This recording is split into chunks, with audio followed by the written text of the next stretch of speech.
Welcome back, everyone, to the Deep Dive. Today, we are really getting into something special, a show that kind of took everyone by surprise. hmm The Taiwanese BL drama, See Your Love, just 13 episodes, but wow. Yeah, it really made waves. And, on the surface, it seems straightforward, maybe. Rich heir meets his caretaker. But our mission today is to look at why this specific story, focusing on Zi Xiang and his deaf caretaker, Shao Peng, hit so hard. It moved way beyond just rom-com tropes, tackling some genuinely complex stuff. Absolutely. The depth is kind of unexpected. Yeah. We've got Yang Zhang, people call him Sean. Sometimes this wealthy kid seems totally lost, maybe a bit spoiled. And then Shao Peng, who's just incredibly sincere, really capable, but he's deaf and nonverbal. And, well, finding work is tough because people discriminate. Right. And what the show does so well is blend these different feelings. You've got the romance, obviously, but also these really heartfelt emotional arcs. And then almost out of nowhere, this thread of like lighthearted crime or suspense, that whole assassination plot. It's quite a mix. It really is. It sets up these high stakes, but they almost immediately give way to something much deeper, much more about emotional truth. Okay, so let's start there. Zi Xiang's initial reasons for hiring Shao Peng are, well, they're not great. Not at all. He's basically trying to dodge everything, an arranged marriage, his corporate job. He survives this pretty incompetent assassination attempt. Right. And then pretends his injuries are way worse than they are. He hires Shao Peng specifically because he thinks, oh, a deaf employee, he won't know what I'm up to, easy to manipulate. Yikes. Yeah. But what's really interesting is how fast that whole scheme just collapses. It forces them into a real interaction almost immediately. So it backfires, basically. Completely. And to really get Zi Xiang, you have to look past that spoiled rich kid act. Our sources really emphasize this. His laziness, it's not just entitlement, it's more like a shield. A defense mechanism. Exactly. It comes from some serious family trauma, this deep-seated fear of disappointing his father, never feeling good enough. Okay, but how does the show, show us that? Is it all just dialogue explaining it? Or are there visual things? Oh, there's one incredibly striking visual metaphor. It's kind of shocking, actually. Zi Xiang, this grown man, this heir to a company, sometimes he sleeps curled up inside a closet. Wow. In a closet. Yeah. It's like he's literally physically closeted because of his own feelings of inferiority, his emotional damage. It's powerful imagery. That is. Yeah. That's heavy. And it makes the contrast with Shao Peng's background even starker, doesn't it?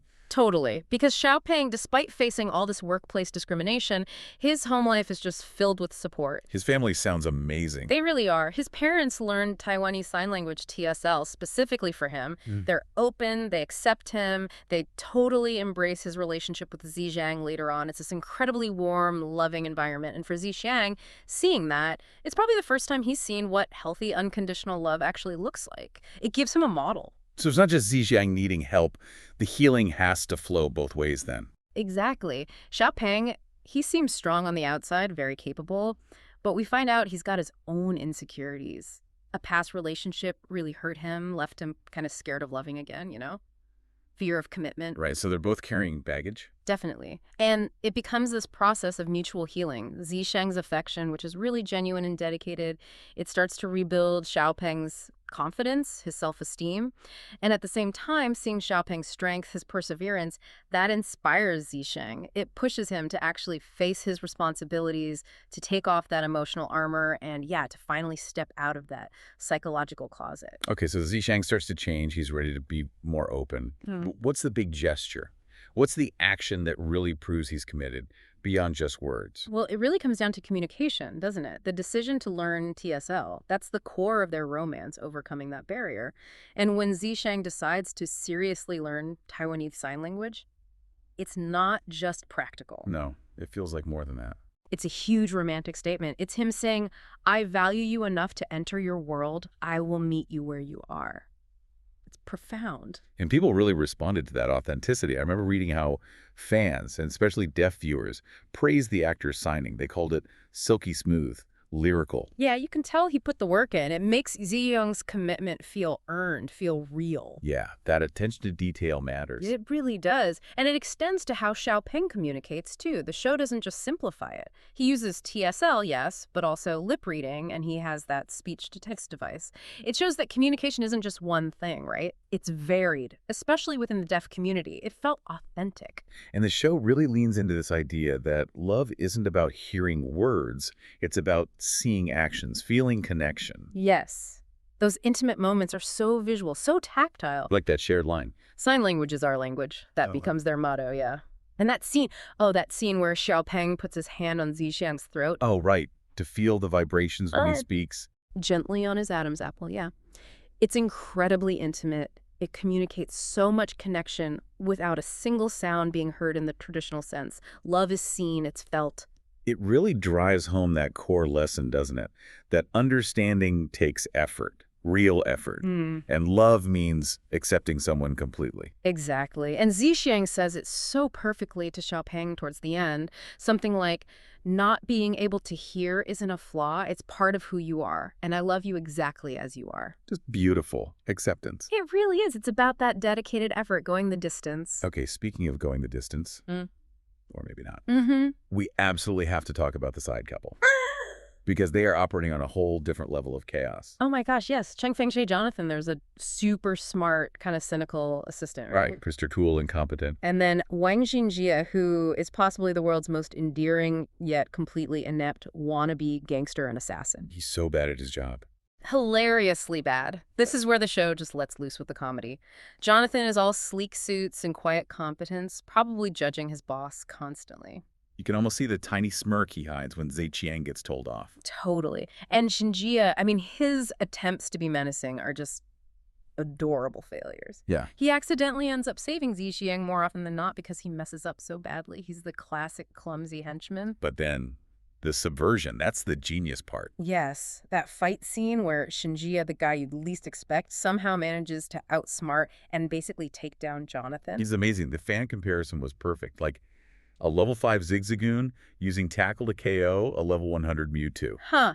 Exactly. It just completely flips the script. And it totally messes with Jonathan's head. Right. Suddenly the sophisticated guy is completely thrown off balance by the clumsy assassin who somehow bested him. It bruises his ego, but it also sparks this unexpected interest. He goes from pragmatic playboy who probably thinks love is irrational To what? to this fantastic moody sunder, as the fans called him. He starts acting less with his head and more with his, well, confused heart. Seeing Zi Xiang grow and commit kind of gives him permission to be less guarded, to eventually admit he has feelings for Xinjie. It's such a bizarrely charming pairing, but it works as this great contrast. Showing love makes you do unexpected things, whether it's learning sign language or falling for the guy who tried and failed to kidnap your boss. Both couples are pushed way out of their comfort zones, which actually brings us nicely to the finale. It's this wild mix of like peak melodrama, but also really earned emotional payoff. That rooftop scene is something else. Zi Xiang's awful cousin forces this choice on him, right? Shoot me or shoot Shao Peng, but the gun's empty. It's so dramatic, but Zi Xiang's reaction is instant. He turns the gun on himself. Which is the ultimate proof, isn't it? Yeah. Of how much he's changed, how much he loves Shao Peng, self-sacrifice. Exactly. And Shao Peng, seeing it coming, uses that moment to tackle the cousin, disarm him. It's not corporate maneuvering that wins, it's love and desperation. But, okay, hold on. We can't skip the other confrontation. Zi Xiang's dad. The rich, prejudiced father trying the old "I'll pay you to leave my son" routine. Oh, that scene is brilliant because it gets subverted too. Shao Peng's dad steps in. And he doesn't yell. No. He's calm. He uses empathy, clear arguments. He just dismantles the father's bigotry point by point. It's this quiet, moral victory. He basically forces Zi Xiang's dad to see reason, or at least to back down. He secures their relationship, making it clear his son deserves respect, regardless of the father's approval. So powerful. And then we get that final visual. The artistry here is just chef's kiss. Zi Xiang and Shao Peng meeting right in the middle of a street crossing. Yeah, that image, it says everything about equality, about bridging that gap. They aren't meeting on one side or the other. They've found their own center. Their shared space. Exactly. And Shao Peng's final sign line just locks it in. I can't hear, but I can see the sound of your love for me. Goosebumps.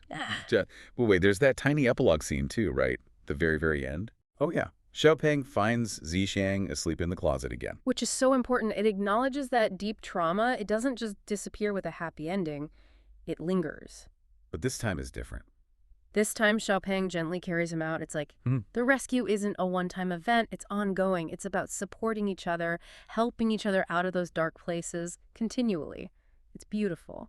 So looking back at this whole deep dive, it's really clear why See Your Love resonated. It's not just the romance, it's the incredibly compassionate way it handled vulnerability, disability, communication. And the authentic representation of TSL, yeah. It treated these themes with such specific detail and care. We saw Zi Xiang literally learn a new language, a whole new way of communicating, as this huge act of love and commitment, helping free himself too. Right.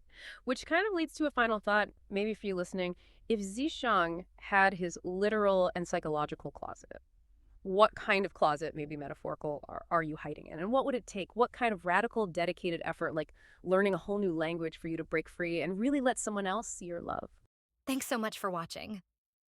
If you enjoyed the video, please consider liking, commenting, and subscribing. It really helps the channel grow. See you in the next one.